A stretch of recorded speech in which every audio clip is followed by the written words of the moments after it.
ఏ సంస్థనైతే ప్రధానమంత్రి మోడీకి బీజేపీకి జేబు సంస్థగా మారిపోయిందో ఆ సంస్థకు కేసీఆర్ పైన హరీష్ రావు పైన చర్యలు తీసుకునేటువంటి కార్యక్రమాన్ని, అధికారుల పైన చర్యలు తీసుకునే కార్యక్రమాన్ని అప్పగించడం జరిగింది. అసెంబ్లీ తీర్మానం కూడా జరిగింది. సో ఇక్కడ మనం పరిశీలించాల్సిన అత్యంత కీలకమైనటువంటి అంశాన్ని మీకు ఒకసారి చెప్తా. CBI enquiry. సిబిఐ మోడీ జేబు సంస్థ అని రేవంత్ రెడ్డి గారు విమర్శించాడు.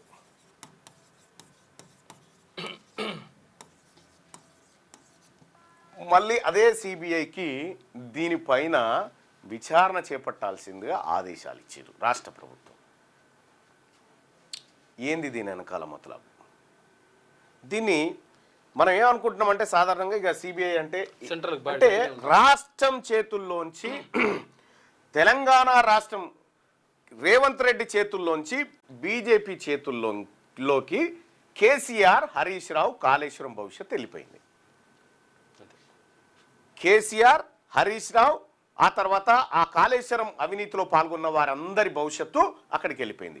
ఇప్పుడు సిబిఐ ఎంక్వైరీ చేస్తుంది. సిబిఐ అరెస్టు గిరెస్టు. ఈ సిబిఐ నిజంగా అందులో అనేక సార్లు కేసీఆర్ పేరు ప్రస్తావించింది, హరీష్ రావు పేరు ప్రస్తావించింది. ఏది ఆ రిపోర్ట్లో, నివేదికలో, కమిషన్ నివేదికలో. సో మరి ఈ లెక్కన ఆధారంగా పక్కాగా ఇందులో కేసీఆర్, హరీష్ రావు వీళ్ళందరూ కూడా దొరుకుతారు. మరి ఇప్పుడు అసలైన ట్విస్ట్ ఇక్కడ, నీ చేతిలో ఉన్నటువంటి అస్త్రాన్ని భారతీయ జనతా పార్టీ చేతిలో ఉన్నటువంటి కేంద్ర ప్రభుత్వం చేతిలో ఉన్నటువంటి మీ పదాల ఆధారంగానే నరేంద్ర మోడీ గారి జేబు సంస్థ అయినటువంటి సిబిఐకి అప్పగించడం వెనకాల మతలాబైంది. ఇవి పక్కా కాంప్రమైజ్ పాలిటిక్స్. ఎందుకు చెప్తున్నంటే, ఇప్పుడు సిబిఐ ఎంక్వైరీ చేస్తుంది అంటే ఏంది?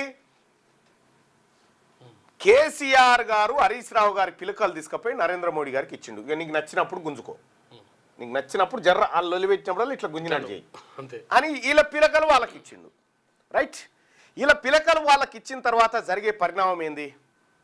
ఇక్కడ కాళేశ్వరం నివేదిక ఆధారంగా రాజకీయ పరిణామాలు మారబోతా ఉన్నాయి.